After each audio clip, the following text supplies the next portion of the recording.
طبعا كنا بنقول الف مبروك للاهلي المصري على فوزه ببطوله دوري ابطال افريقيا بعد تعادله بالامس مع الوداد المغربي.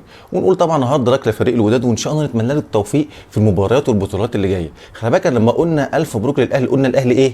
الاهلي المصري، مش الاهلي اليوغوسلافي، مش الاهلي لاي جنسيه تانية. احنا المفروض لما يبقى اي فريق مصري في النهائي بندعمه ونقول له الف مبروك، وكل الدوله وكل الناس تبقى وراه.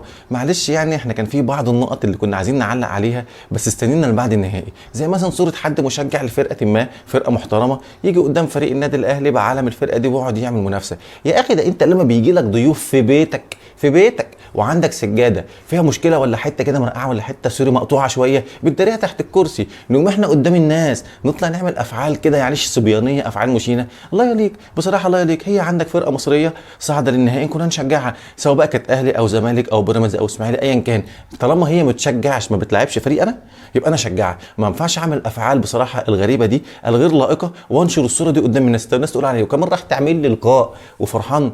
طب انت شكلك ايه بعد ما عملت الحوار ده؟ ما ينفعش يا اخوانا. ده عندك في هناك على الجانب الاخر مدرب المنتخب الوطني وليد الركراكي راح زار تدريبات الوداد، رئيس الجامعه المغربيه راح زار تدريبات الوداد. ده روي فيتوريا لو هنا في مصر وراح زار تدريبات النادي الاهلي احنا كان عندنا قنوات كانت هتفضل لحد كاس العالم اللي جاي بتتكلم عن الحته دي، وان ازاي روي فيتوريا راح دعم فريق النادي الاهلي المصري. يا جدعان استقيموا ويرحمكم الله، يرحمكم الله. واحنا فرحانين مش عايزين نبوظ فرحتنا، بس كان الكلمتين محشورين في زورنا كان لازم نعلق بيهم، لان بجد افعال لا طريق. كلنا نشجع بعض. تاني حاجه الرياضه دي لازم تشجع على الروح الرياضيه الحقيقيه. احنا المفروض ننبذ اي تعصب وننبذ اي فرد او اي شخص يخلينا نسخن على التعصب ونسخن على بعض. احنا بنشجع بعض وكنا في الاخر بنتعاون لمصلحه وطننا ومصلحه بلدنا الواحده. في الماتش بقى عندي تعليقين. كل لعيبه الاهلي رجاله بنقول لهم كلهم ما شاء الله عليكم، بكولر، بالجهاز الفني، بالاداره، بالجمهور، بكل حاجه. بس عندي بس تعليق على محمد هاني. ولا هاني انت قلبت لعيب شمال افريقي.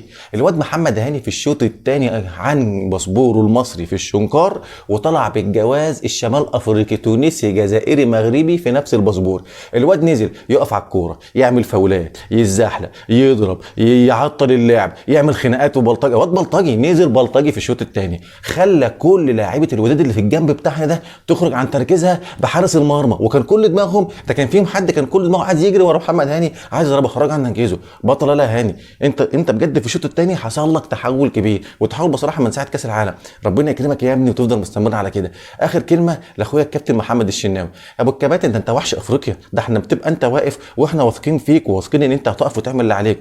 يوم ساعه ماتش الهلال لما جه فيك الجون قلنا خلاص احنا عملنا يعني انت عامل عمليه ليزك ونسيت نضاره الشمس. طب امبارح الجون ده احنا بالليل، الجون اللي جه ده ايه يا كابتن؟ بالله عليك يا كابتن احنا مش بنتكلم في حاجات سلبيه، احنا عايزين نفرح فركز. احنا كلنا بصراحه يعني بتبقى ارواحنا متعلقه فيك.